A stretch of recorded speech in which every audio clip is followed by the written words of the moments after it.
Shoot! Hi, I'm the Moorlander and this is Moorlander EDC. A very hot Moorlander from Moorlander EDC.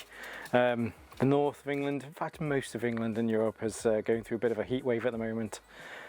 I'm not designed for these sort of temperatures, but hey, anyway, moving on swiftly.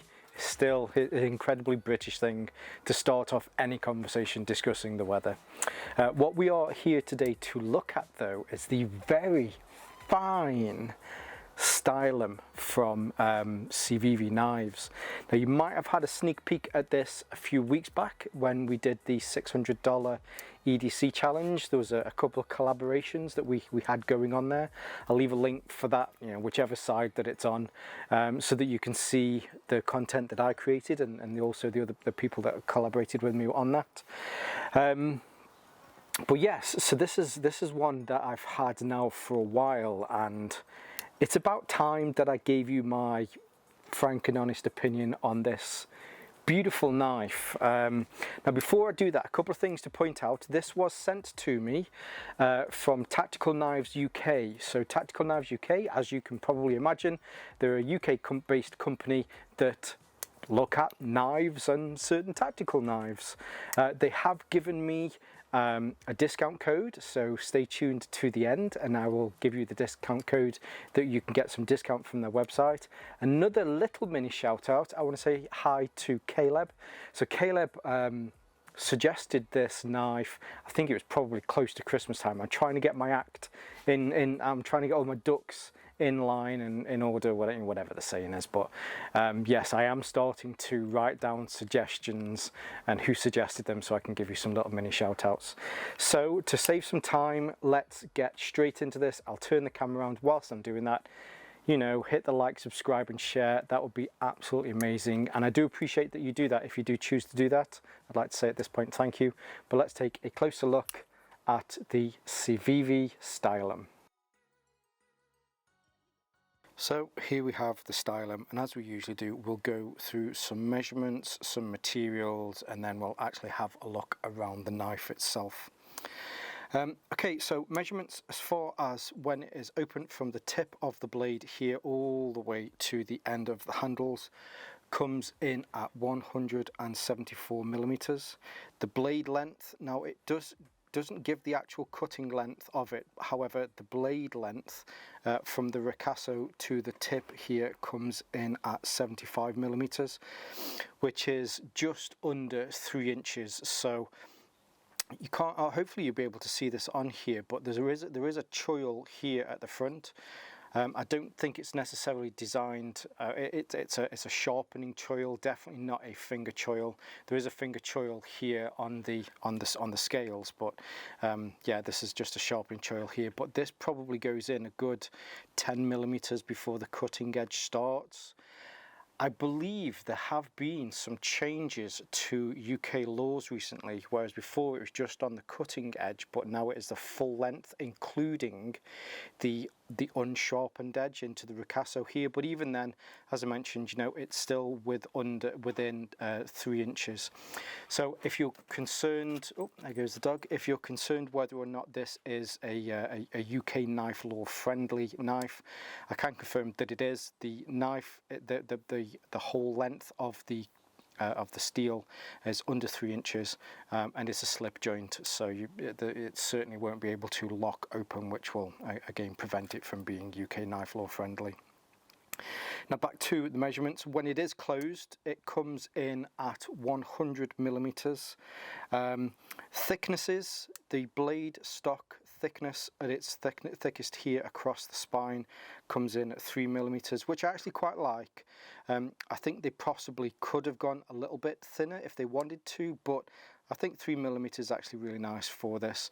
And then it comes down into a nice point. Obviously it comes down to a nice point. Sorry. I don't know where I was going with that one.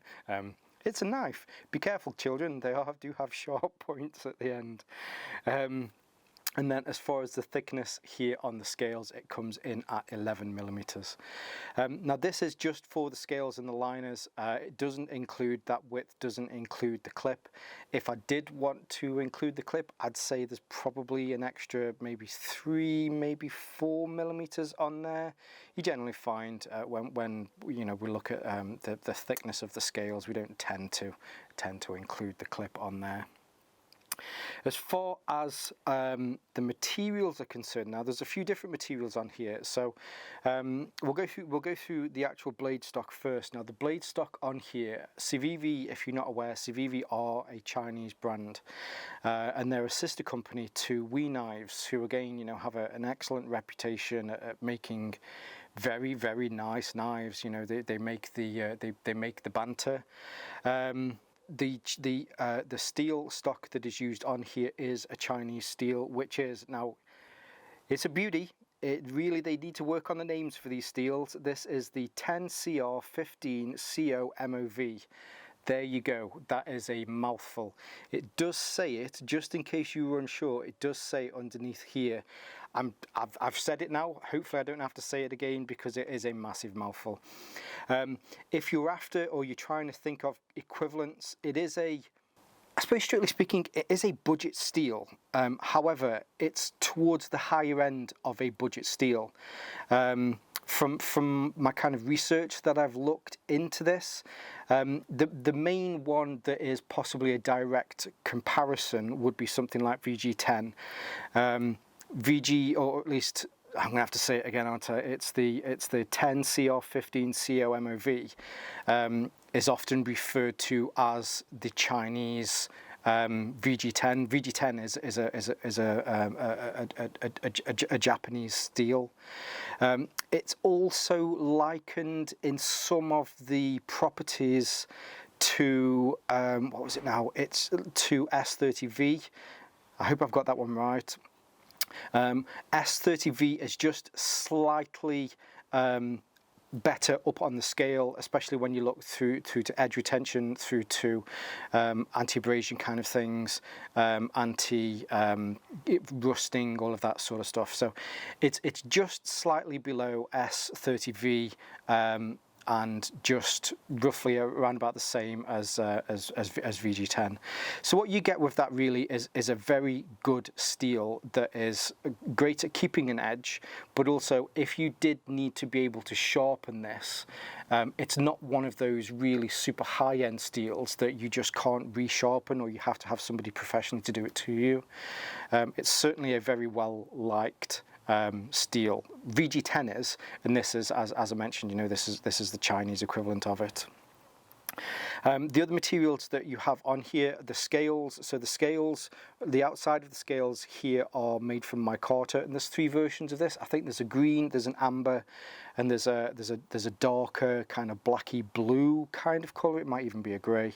As you can see, hopefully this is the amber version, and it's got a really nice texture to it. What you can often find with some micarta scales is they almost feel like G10. They're that smooth that you can't feel the fibres of the material coming through, which you will get after some time. Here is my Elementum from Civivi. I've had this now for well over a year, and these fibres are really starting to kind of wear through, and it's got a very, very nice kind of felty, tactile feel to it. So I don't think it will be long before my Stylum here will certainly have that to it, but it already does have a nice feel to it. On the inside of the scales, we then also have some liners. The liners are stainless steel, and then there is a spacer here, and the spacer is made from G10. The actual construction, or not construction, or the mechanism of the knife itself is a front flipper, so you can flip on that. Now, I've been trying to do this all day, mainly because I think it's just so hot here at the moment. My finger keeps slipping. If there's one thing I'd change, maybe just especially around the tang here, because you need to get a good purchase on that to be able to flick it out. If they could make the knurling on there, the jimping, sorry, a little bit more aggressive, so that you could get a better purchase on there, that would be great. But another thing that I have found, especially with Civivi knives, is they just take a little while to wear in. When I first got my Elementum, it was just getting used to it and getting used to the flip on here. But after a while, once the bearings on here bedded in, then it just became very easy. The bearings on here are caged ceramic or ceramic caged bearings, which I don't know if there's a difference if I say it the wrong way around, but yeah, so they are very smooth. So when you're pulling it out, when you're closing it, it's incredibly smooth. But I think just with maybe a few more months worth of flicking this out, and I think maybe part of it might be due down to my technique, but that will become nice and smooth. It is a slip joint. As far as the detents on here, I'm not sure if you can see in here, but there are double liner detents. So rather than just having one of the liners so that when the ball pops into there to hold it into place, there is one in this liner on the top liner and one on the bottom, well, I suppose depending on which way you have it, but there is one on each liner. So as it comes open, they spring into it to make sure that it's securely held in place with enough tension that, I mean, if you knock it, it doesn't open, apart from that last one when I was getting slightly stronger. But it's good enough to give you the security that it's there and it's not going to pop out. But you still have to be mindful of the fact that this is a slip joint. I forgot to mention about the knife. The actual getting back to the steel itself. So across the back you have some jimping on there so that you can get a little bit of purchase if you need to do some close work. There is that choil in here, but as I mentioned, I really do think that it's a sharpening choil rather than a finger choil. You could use it if you wanted to. I certainly wouldn't recommend it, mainly because it's a very shallow circumference. No, that's not the right word, but anyway, it would be easy for your finger to slip onto the actual cutting edge, so it's probably best to use that there and then have that if needed. The grind on here, as far as grinds are concerned, it is an incredibly smooth and a uniform grind. I know certainly when people look at knives on the budget range, it's certainly one thing you can tell that they are a budget knife, whereas with these there's a lot of attention to detail on that grind to make sure that it's roughly a millimeter, probably just slightly less, and it is perfectly uniform all the way down both cutting edges. The main or primary grind on this is a flat grind, and the blade is finished off to a really nice grey stonewash kind of look to it. It's also a drop point as well, which again, I personally for me, I find most of the knives that I have are drop points, and it's certainly a geometry on knives that I appreciate. What have I missed? I think I've rambled through quite a bit there, haven't I? Is there anything that I have missed? You have the customary little C, which is part of the hinge joint here, and then on the back there is a nice T6. I think it's a T6. It's either a T6 or a T8. No, these are 6 and this one's 8. And then here on the back there are 2 pins in here, which holds the spacer in place as well. You can remove the clip.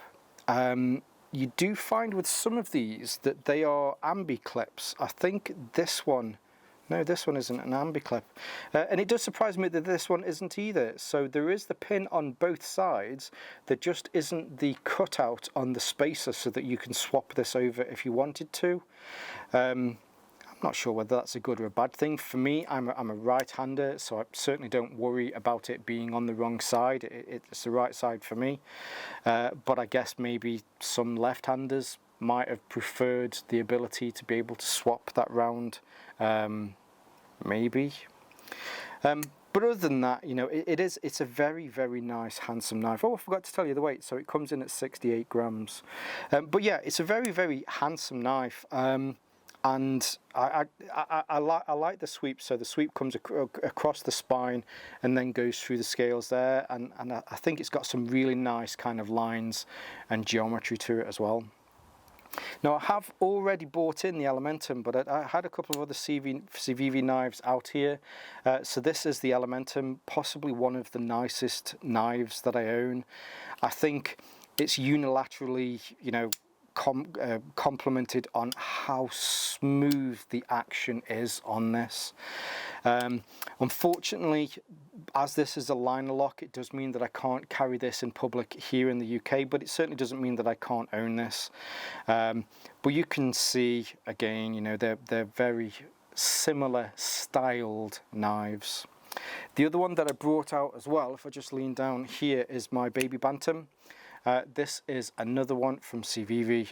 This again, I think, off the back of the Elementum, using a thumb stud on this. This is possibly my most fidgety knife that I own.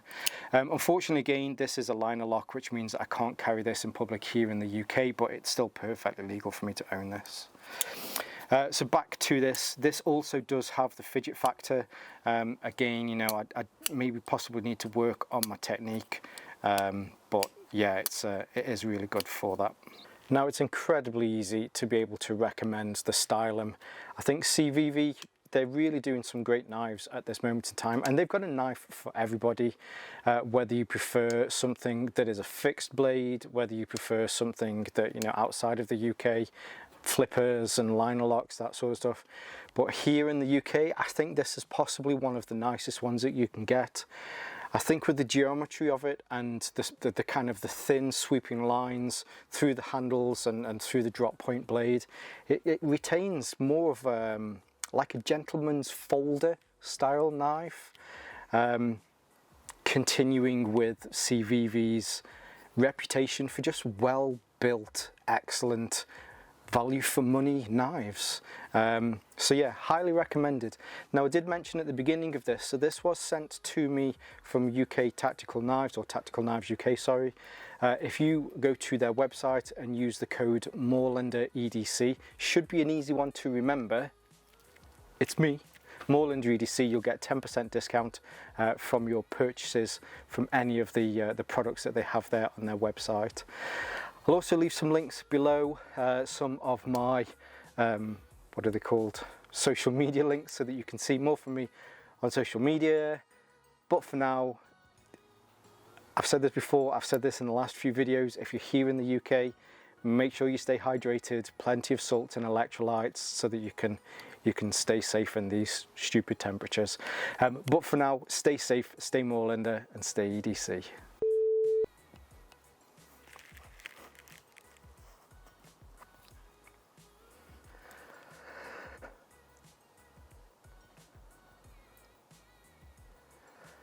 Now, it is incredibly easy to recommend a UK legal knife like this. I think it has a very classic kind of look to it, and still, although, no, what do I want to say? What do I want to say?